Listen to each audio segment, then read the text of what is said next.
Oke, kembali lagi dalam Warta Bicara. Kali ini saya bersama seorang narasumber saya yang luar biasa, yaitu ada Bapak Guntur Talajan, seorang Ketua Kerukunan Warga Otdanum Kalteng dan Ketua IPSI Kalteng. Apa kabar, Bapak? Kabar baik. Oke, bagaimana hari ini, Pak? Kegiatannya apa aja kira-kira? Ya. Salam budaya dan salam literasi. Oke. Hari ini kegiatan seperti biasa rutin. Sebagai pejabat fungsional, pustakawan ahli utama, ya kita melayani perpustakaan dan juga tugas rutin seperti biasa sebagai pegawai negeri. Selain tugas-tugas kantor, Pak, ada kegiatan lain nggak, Pak? Kira-kira hobi mungkin, Pak? Kalau tugas ya tambahan ya istilahnya, kegiatan di masyarakat, kegiatan keagamaan, kegiatan sosial, kegiatan juga pendidikan ya, memang tidak berubah ya. Baik. Jadi selama ini kegiatan kita yang pertama kaitan dengan kerukunan warga Otdanum Kalimantan Tengah. Kita punya kegiatan atau program yang rutin, kegiatan perayaan hari-hari besar agama Nasrani, contohnya Natal tahun lalu. Baik. Kita rayakan, kita laksanakan tiap tahun. Ya, kemudian juga kegiatan-kegiatan sosial lainnya, salah satu ya perkawinan. Ya, orang-orang dari pedalaman, keluarga-keluarga dari pedalaman, dari Hulu sana atau Otdanum. Kemudian juga yang sakit sampai ada musibah ya, kematian. Kita ada hamba Tuhan atau pendeta Otdanum. Jadi kalau ada yang sakit, mereka mendoakan, termasuk juga semua agama, dan menengok ya, memberikan dukungan ya, Baik. moral kepada yang kena musibah terutama. Baik, sebagai seorang ketua kerukunan warga Otdanum, Pak, apa aja sih, Pak, kegiatan di kerukunan Otdanum ini, Pak? Kira-kira biasa, Pak? Itu jadi satu kegiatan keagamaan sosial dan juga budaya dan kesenian tadi, termasuk kawin tadi, kawin adat, dan juga kita ya, ada beberapa seniman Dayak Otdanum, Traman Kerungut dan Deder. Jadi mereka ini karena hobi, karena bakat, dan juga talentanya mereka secara sosial. Ya, contohnya musik kecapi, ya. Kemudian seninya itu Kerungut dan Deder yang ada di Bandara Cilikriwut itu. Itu kebanyakan kita budayawan seniman dari Otdanum. Dan juga yang RRI juga pada Rabu malam setiap minggu sudah puluhan tahun ini rutin itu. Ini kegiatan seni dan budayanya. Kemudian sanggar juga ya, kita ada juga sanggar ya, untuk mereka berlatih dan belajar edukasi kaitan seni dan budaya sampai kepada acara-acara kemasyarakatan tadi. Baik, Pak. Sampai bisa ada posisi kayak begini nih, Pak, bisa ceritain sedikit nggak, Pak, dulu sejarah singkat Bapak lah, kira-kira dulu sampai sekarang bisa jadi pemimpin kerukunan warga Otdanum, bahkan sampai bisa jadi pejabat publik seperti sekarang, Pak. Bisa ceritain sedikit nggak perjalanannya? Iya. Dulu kan mohon izin dengan orang tua dan tokoh-tokoh Otdanum Kalimantan Tengah, baik yang dari Palangkaraya. Jadi waktu itu saya masih sekolah atau kuliah ya.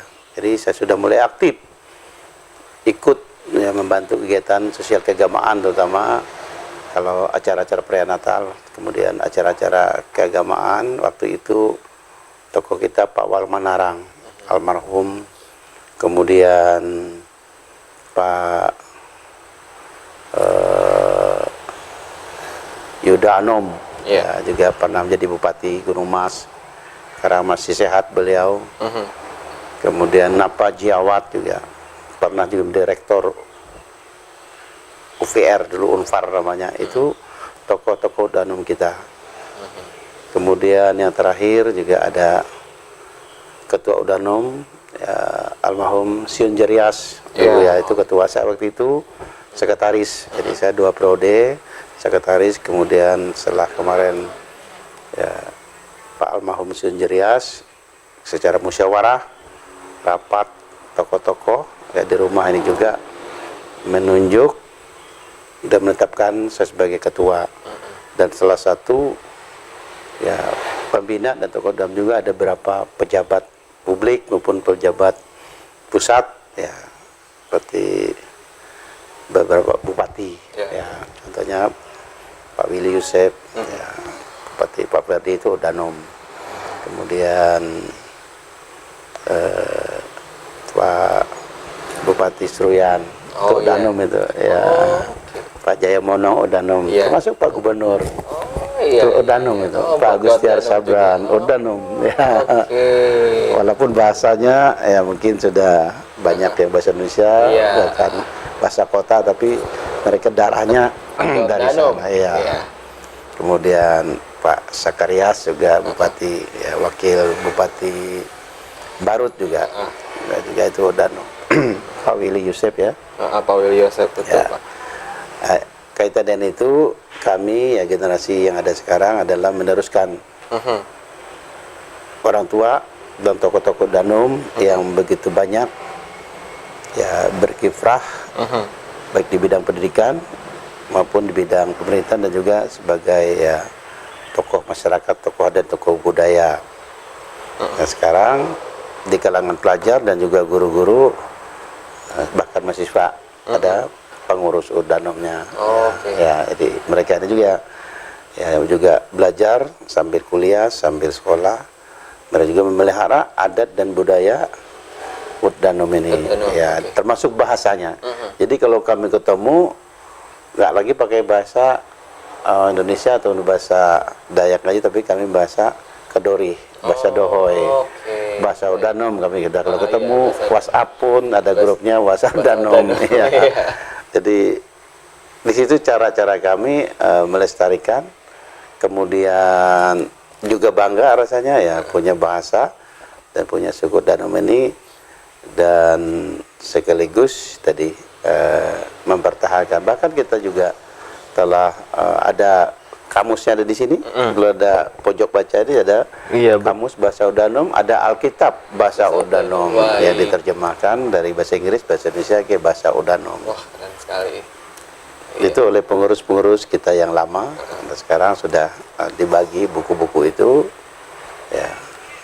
Oke, sekarang kan sebagai orang awam nih Pak, saya mau tanya, kan kalau kita ngomongin Oddanum, kesenian yang emang berasal dari Oddanum tuh contohnya apa-apa aja ya Pak? Kinyah Mandau. Kinyah Mandau. Ya, itu Kinyah Mandau itu dulu terkenal, dan memang tokoh seniman kita almarhum Dr. Andes John Livriadi. Oke, Kinyah Mandaunya ditampilkan sampai ke Spanyol itu. Jadi dia tunggal Kinyah Mandau diiringi oleh musik kecapi, gendang dan gong. Dia Kinyah Mandau tunggal baik perempuan atau laki-laki. Ini tarian, Pak? Tarian. Kinyah itu tarian. Kinyah Mandau itu. Kemudian juga selain itu yang punya Danum juga kerungut dan deder ini. Ya, ada kerungut deder yang bahasan juga sekarang sudah dikolaborasi, sudah diinovasi, bisa aslinya bahasa Danum, bahasa Dayak Ngaju, bahasa Indonesia, bisa kerungut dan deder ini. Itu ditampilkan ya di bandara, di sanggar-sanggar, juga di depan publik, dan penyambutan tamu, juga acara-acara hiburan. Bahkan sekarang sudah viral, yaitu kerungut dan deder klasik. Ada pakai keyboard, dia pakai aplikasi, tapi musik kerungut. Itu yang untuk acara-acara syukuran, acara-acara pesta oleh artis-artis lokal kita. Ya, ada kerungut deder supaya Iving ya, ada kerungut deder ya, Nur, Rantian, Enon ya, kemudian ya Yati, Mariun, itu tokoh-tokoh seniman dan artis lokal kita ya. Ada apa, Indosinchan, ada Bilton, ya, macam-macam banyak.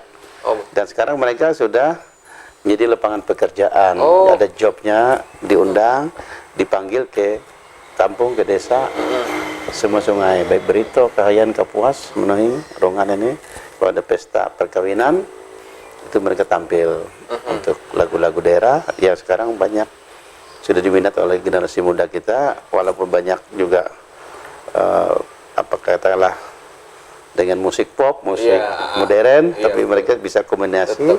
bisa kolaborasi, Oh. tidak hilang aslinya. Ya, ini.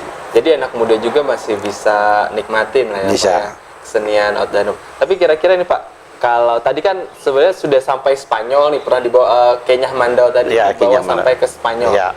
Nah, sekarang kader-kader anak muda yang masih melestarikan itu gimana nih Pak? Masih ada atau enggak kira-kira? Masih. Masih ada. Ya, jadi ada undang-undang pemajuan kebudayaan kan. Nah, isinya adalah tentang kesenian, baik kesenian daerah, bahkan kesenian ya semua daerah. Nah, ini ada muatan lokal yang diajarkan di sekolah, baik dari TK, SD, SMP, SMA, SMK sampai perguruan tinggi, pendidikan formal dan juga pendidikan non formal.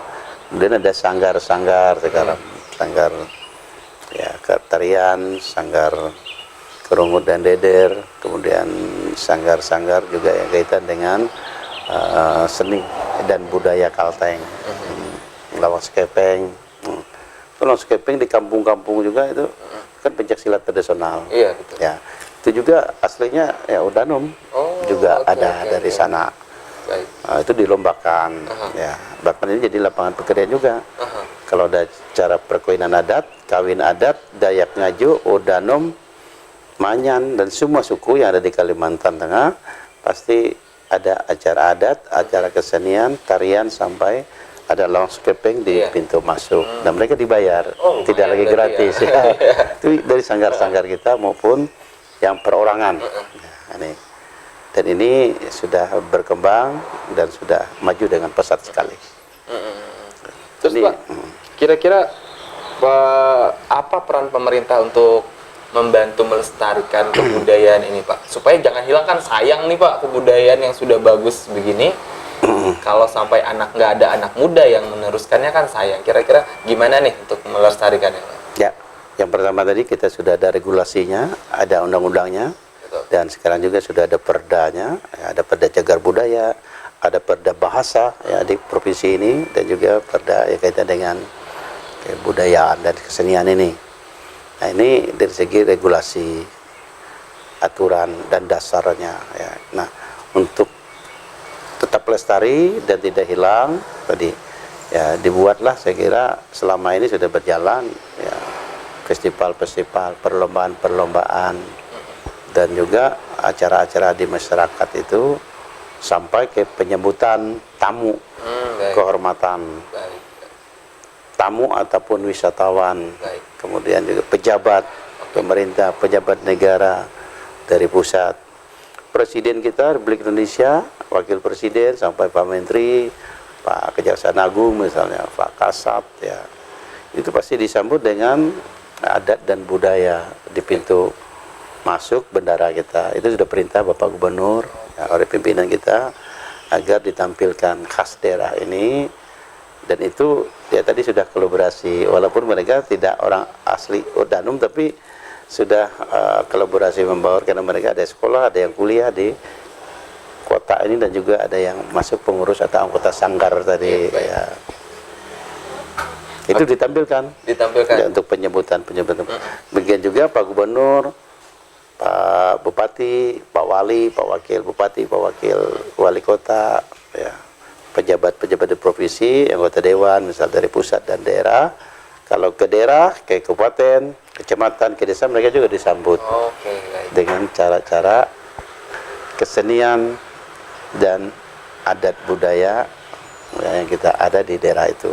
Baik. Kalau misalnya kita pernah ada rencana nggak Pak, kira-kira ngebawa Otdanum, kesenian Otdanum ini ke tingkat yang lebih tinggi, ke tingkat internasional gitu? Kita kolaborasi gitu sama apa, sanggar-sanggar yang mungkin ada di luar negeri, atau sama event-event organizer sama di luar negeri. Pernah ada nggak Pak? Ya, sebelum COVID, ya mohon maaf dan mohon izin, saya waktu itu kan masih di Dinas Kebudayaan dan Pariwisata. Jadi ada event yang sifatnya sudah internasional. Kita diundang di beberapa negara Eropa. Dan acaranya adalah promosi daerah namanya. Promosi Indonesia, promosi pariwisata, budaya, Kalteng ke luar negeri.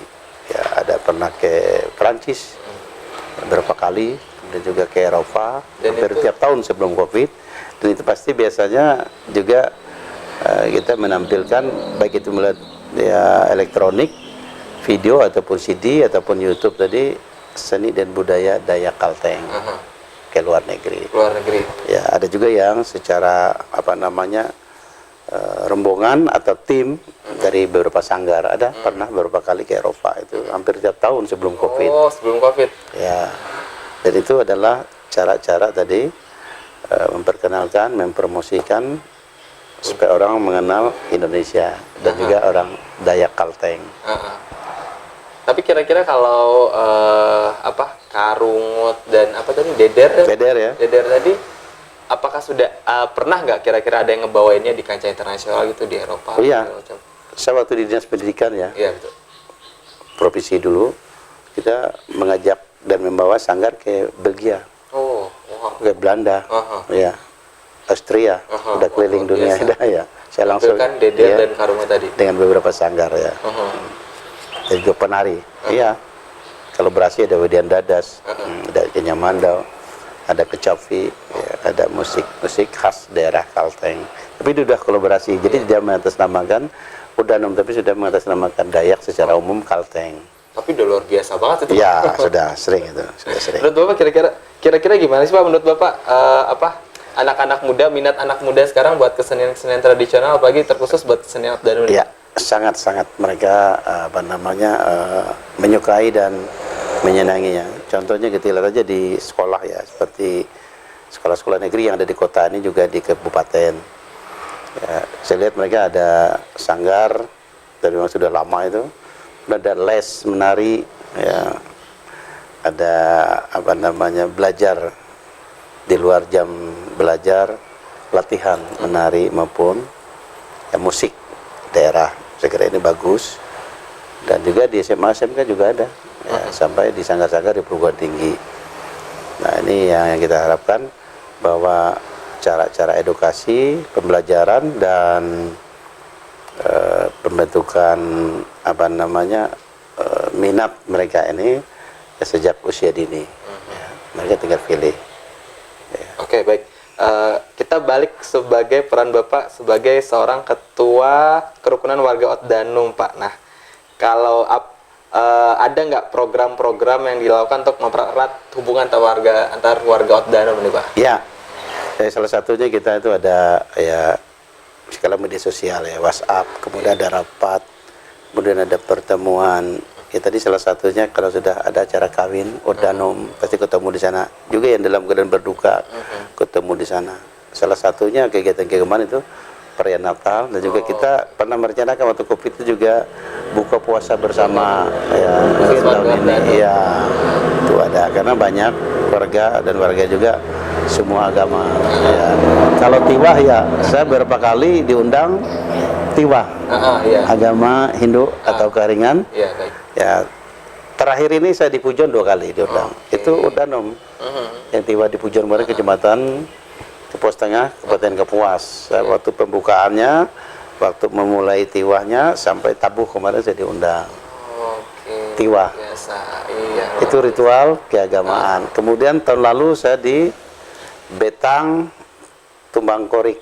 Ya, desa Tumbang Korik juga tabuh tiwah. Oke. Ya, itu banyak ya, semua hampir Oddanum semua. Oke. Langsung mengunjungi Betang, Singa Keting saya. Awalnya ya kita disambut secara adat dan budaya, potong pantan. Kemudian tabuh tiwahnya full.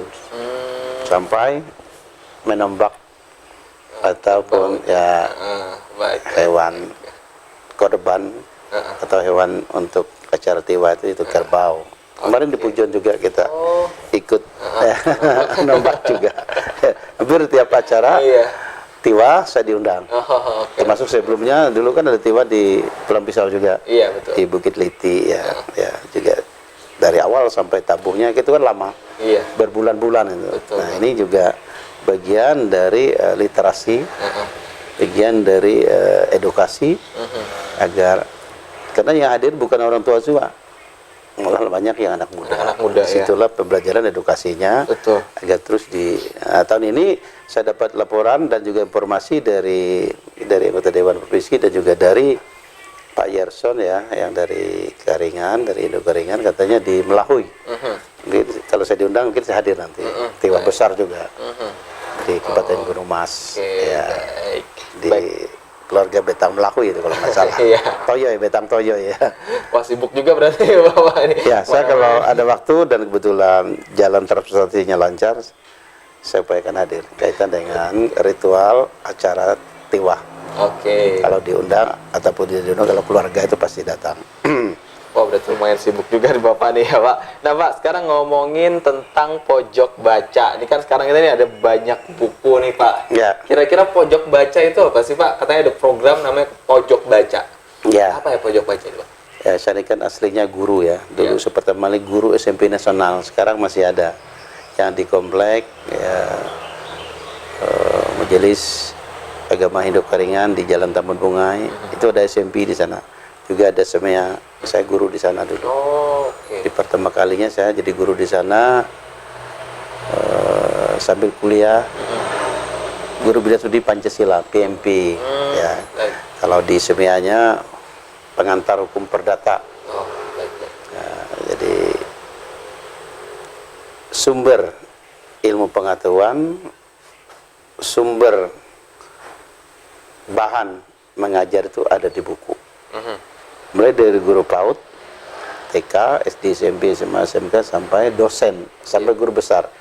Jadi harus ya buku ini sumber ilmunya, buku itu offline-nya. Iya. Ya, nah, sekarang ada perkembangan yang luar biasa di bidang perpustakaan, bidang literasi ini adalah ada perpustakaan digital. Kalau ini kan offline ini, Iya, ya ada perpustakaan sekolah, ada perpustakaan di kampus, ada perpustakaan di kantor, ada perpustakaan di tempat ibadah ya, baik di masjid maupun di gereja, di balai Karingan, ada perpustakaan dan kita galakkan sampai ada namanya sekarang juga program pusat itu. Saya sebagai fungsional pustakawan ahli utama tadi ikut mensosialisasikan ada perpustakaan desa, Perpustakaan desa. ya ada perpustakaan yang dibuka oleh masyarakat ya secara sosial, secara apa namanya gratis karena dia banyak buku, misalnya dia seorang dosen, seorang mahasiswa bisa.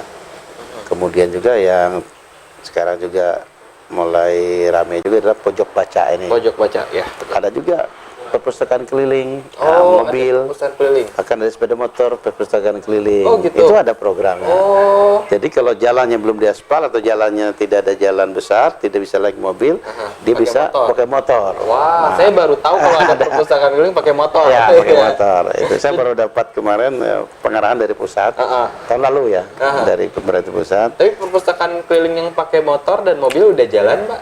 Yang mobil jalan, yang pakai jalan. motor yang masih jarang ini. Oke. Nah, ya, makanya yang pojok baca juga ya masih mulai kita Baru mulai mau jalan. sosialisasikan supaya, dan saya dengar juga banyak yang sudah mulai di keluarganya atau di rumah ataupun di RT RW ataupun di tempat-tempat umum ya, contoh terminal seperti di bandara juga ada pojok baca, Cilikriwut. Kemudian di kafe boleh, di hotel boleh ada pojok baca. Oke. Kemudian juga di apa namanya ya kantin, misalnya restoran boleh ada pojok baca. Pojok baca ini berarti dibentuk oleh masyarakat. setempat. Iya betul. Oke, nanti Secara mandiri, secara swadaya. Syukur kalau ada bantuan dari pemerintah. Oh, apakah perlu pengajuan ke pemerintah dulu? Tidak perlu. Nggak perlu. Ya, saya punya contoh ini, saya tidak apa namanya dengan cucu saya. Cucu saya kan sudah SD kelas 2. Iya. Lalu saya bilang kita buka aja pojok baca di samping rumah itu. Kayak ini. Baru ini 2 bulan yang lalu nih. Oke. Kami nyusun sendiri, ya atur sendiri, ya melihat contoh-contoh yang sudah ada. Tujuan utama pertama agar mereka cinta buku, Betul. suka melihat buku dan membukanya, walaupun tidak full membaca, tapi dia lihat judulnya ada seperti ini. Iya. Ini ada.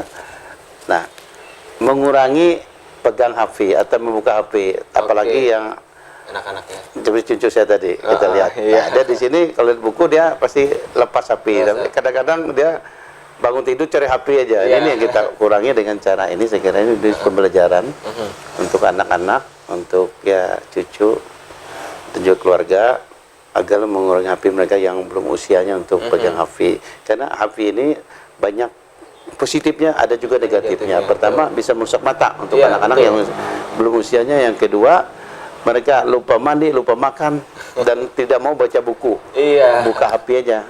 Ada yang buka, kalau pelajaran syukur. Kalau mau pengetahuan dibuka, syukur. Tapi yang dibuka TikTok, Kemos. Film-film yang nggak kekeruan ini. Termasuk juga yang tua-tua. Ini guna baca-baca nih. Saya contoh keluarga, ada cucu, ada tamu. Dia lewat sini mampir, pasti dia baca buka-buka. Silakan pinjam, boleh gratis. Kembalikan juga mahasiswa, karena ada banyak contoh ini cara menyusun skripsi, cara menyusun tesis, cara menyusun disertasi, ada contohnya di sini saya buat. Oke, betul. Undang-undang banyak di situ, mulai dari Undang-Undang Dasar 45 sampai Undang-Undang tentang peraturan pemerintah dan juga ya. Nah, cuman kan Pak begini, sebetulnya kan handphone ini sebenarnya lebih menarik daripada buku nih, Pak. Betul. Nah, gimana caranya supaya anak-anak muda ini, kita ini bisa lebih tertarik untuk baca buku ketimbang lihat handphone? Ya. Kalau untuk di kota, untuk kalangan ya mungkin SMA, SMK dan juga sampai perguruan tinggi, ya handphone ini memang sekarang lebih mudah dan lebih cepat mencari apa namanya ilmu pengetahuan melalui Google, kemudian mulai kita namanya perpustakaan digital, tinggal dibuka aja, klik perpustakaan Kalteng, Perpusnas, bisa keluar semua judulnya apa, keluar bisa. Tapi kan bukanya itu tadi cuma sekian jam, tapi lebih banyak buka film. Itu. Ya terus gimana nih Pak biar anak-anak muda ini bisa suka baca nih? Sampai juga bisa. Mau tidur pasti bukanya bukan buka buku lagi di HP, tapi buka film. Jatuhnya bisa lebih suka TikTok nih ketimbang baca buku. Gimana nih Pak kira-kira PR kita nih Pak? Saya kira itulah memperbanyak tadi perpustakaan desa, perpustakaan keluarga, dan juga perpustakaan atau pojok baca ini. Caranya tadi mereka bisa bermain sambil belajar di sini. Mau digital bisa, tinggal buka HP aja, ya buka WiFi, dan yang buka offline di sini bisa.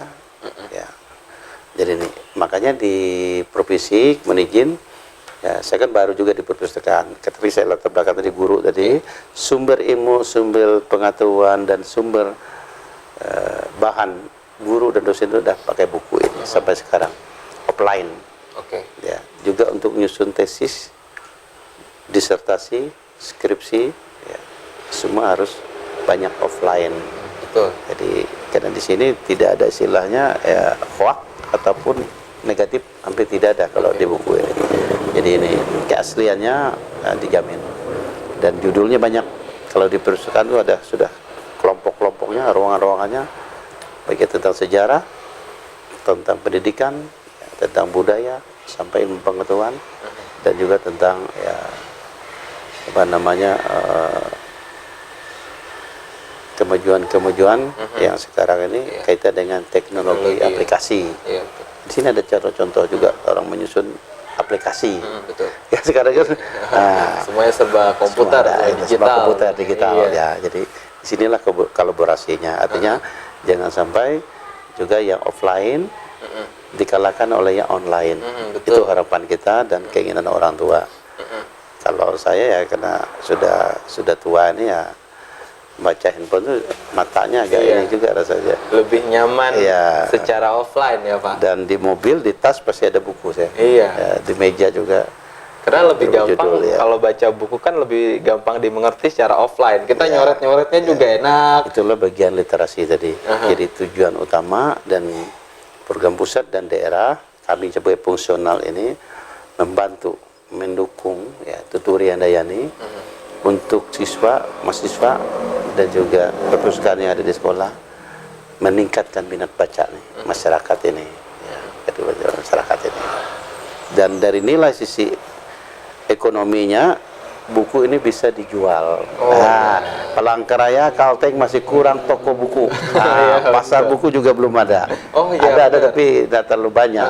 Coba kita kalau ke Jakarta atau ke kota besar, Iya, ada Jogja, ya ada penerbit banyak. Di sini kita penerbit banyak dari Banjarmasin, Iya, dari betul. Surabaya. Seperti Intan itu kan dari sana. Jadi buat cabang ini. Jadi harus ada juga ya penerbit yang punya orang Kalteng. Ya pasti ini yang pintar ngarang buku ini. Betul. Nah, yang pengarang-pengarang yang mencetak, membuat menyusun buku ini jadi uang. Ini bisa jual, cetak banyak, jual, buka pasar, pasar buku. Kalau perlu ada pasar, Iya. pasar murah juga boleh. Ya, misalnya. luar biasa, luar Ini arahnya ke ekonomi. Buku ini ada harganya, ada nilainya. Oke. Baik, kira-kira kalau di Kalteng ini sudah ada sangat banyak penulis nggak ya Pak yang sering-sering nulis? Iya. Akhir-akhir ini banyak dari kalangan pelajar mahasiswa, terutama juga yang intelektual ya dari kampus yang menyerahkan hak ciptanya pengarang ini, karena ada ketentuan juga oleh pusat bahwa setiap mencetak buku ataupun menerbitkan buku ataupun mengarang buku diserahkan satu ke perpustakaan ya, atau diserahkan secara sukarela. Ya, setiap hari itu ada yang menyerahkan buku, terutama dari kalangan ya senior-senior kita, ya, guru-guru besar, dan juga dosen-dosen yang muda-muda sekarang yang banyak menulis, menyusun, dan menerbitkan buku ciptaannya. Dan itu banyak juga kerjasama dengan Balai Bahasa. Sini ada Balai Bahasa kita, dekat 5 itu, itu juga banyak kerjasama dengan masyarakat dan juga dengan penerbit dan dengan pengarang ataupun dengan pencipta. Oh gitu. Terakhir Kak, pesan Bapak biar anak-anak muda kita ini bisa, 1, rajin baca, 2, mencintai kebudayaan kita sendiri. Apa nih Pak? Yang pertama, sebagaimana amanat dari Undang-Undang Pemajuan Kebudayaan tahun 2017 ya, bahwa masyarakat terutama kalau di kota ini sudah kuat, saya lihat generasi mudanya, terutama lewat sanggar tadi ya. Iya betul. Seperti alat-alat musik ini, ya, itu lengkap. Nah, tapi saya baru-baru ini juga pulang ke kampung, ke daerah pedalaman, terutama Danum tadi. Kalau ada acara-acara, mereka lebih banyak ya lagu dangdutnya, lagu tadi yang kolaborasi atau klasiknya daripada yang aslinya. Bahkan mau pinjam kecapi, mau cari gong, gendang, sulit mencarinya. Gitu. Nah, ini artinya apa? Ya harus ada UMKM-nya, harus ada seni ukir yang mempertahankan, jadi membuatnya, seperti gendang, gendang, kecapi, gitu. Ya, dan kodongnya dari kayu kan, kan bisa dibuat. Nah sekarang di kota nih sudah dijual, kecapi di banyak. Nah di desa kita hampir, ya ada beberapa desa ya yang lupa generasi mudanya. Kalau generasi tuanya ya masih. Tapi generasi muda ini, nah sekolah-sekolah segera ini dan juga di generasi kita jangan terpengaruh. Boleh ikut musik atau seni budaya yang modern, tetapi jangan hilang yang asli ini. Bahkan yang asli dikembangkan, dikomunikasikan. Itu yang disukai oleh luar negeri ataupun oleh negara tetangga kita. Nah kaitan dengan literasi dan minat baca ini, ya kira tadi siswa pelajar ya, nilainya baik karena mereka mendengar, mendapat pelajaran, mendapat kuliah dari dosennya, dan ditambah dengan harus punya buku yang offline, pegang sendiri atau baca di perpustakaan atau baca tadi yang lebih online. Betul. Nah, yang kedua bisa katakan ya kita kembali ya, ke awal zaman kami dulu ya, karena belum ada handphone ya, untuk membaca buku, untuk mencari bahan sekolah, pelajaran, dan juga bahan kuliah untuk mahasiswa ke perpustakaan. Datanglah ke perpustakaan. Ya, perpustakaan juga Terdekat, ada di kampus, Iya. ada di sekolah. Perpustakaan juga sudah lumayan banyak Ya, sekarang dan sudah fasilitasnya banyak. juga Ya. oke ya Pak ya. Kalau mau beli contohnya anak-anak SD sekarang ini yang negeri, contoh cucu tahun lalu belinya ke penerbit dan cukup ya mahal harganya. Oh, gitu. Kalau perpustakaan gratis langsung Iya, baca di makanya. tempatnya juga bagus gitu. Iya, ada. Masuk pojok baca ini. Iya. Karena ini depan kampus ini. Iya, Nggak ada betul, perpustakaan dekat sini. Iya. Sepanjang Geobos, Tim Lono nggak ada perpustakaan, Iya. nggak ada toko buku. Nah, jadi mari sama rekan-rekan ya mahasiswa dan yang ada koleksi buku, silakan serahkan ke perpustakaan, juga serahkan ke pojok baca yang tempat sini. Ya, bisa ya, Pak. Bisa titip di sini. Iya. Mahasiswa-mahasiswa yang sudah lulus banyak bukunya biasanya ya yang daripada di gudang atau dibakar ya atau dibuang, Saya titip di sini titip di sini. bisa biar bisa baca-baca juga di Ya. sini. Atau kalau mau jadi pengusaha buka toko buku. Oh iya. Nah, Oke. jadi pengusaha buku atau penerbit tadi. Itu luar biasa itu. Baik. Sekarang. Iya. Saya lihat di Jakarta, di Jogja, di Bali, Surabaya, kalau udah ada pameran buku, penerbit-penerbit itu batang banyak Baik. dan omsetnya Luar biasa ya. Pak. cukup menjanjikan. Contoh aja, harga buku yang untuk SD kelas 1, kelas 2 sekarang 100 lebih satu. Ya gitu, Iya. 100.000. Wah. Ada sampai 400.000. Oh, waduh. Lumayan ya hasilnya Ya, kalau ya. begitu ya. Ya, satu buku. Berapa Iya. buku dia perlu Uh-uh. dalam satu semester? Aha. Kalikan saja 1 tahun kelas 1 sampai kelas 6. Ayo. Oh, Coba lumayan. cek harganya. Nanti sesekali coba cek di toko buku Intan, toko buku penerbit kita berapa harga buku. Iya. Kurikulum yang baru ini. Kurikulum Merdeka. Kurikulum Merdeka ini. Nah, itu belum ada pasarnya yang terbuka secara umum ya. Kalau tempat lain banyak. Sekarang itu harapan kita ya, tentang ya apa namanya literasi. Baik, demikian obrolan kita dengan Bapak Guntur. Keren sekali obrolan kita hari ini, teman-teman. Ya, selamat tetap stay di Warta Bicara. Minggu depan kita akan ketemu lagi dengan bintang tamu yang lebih luar biasa.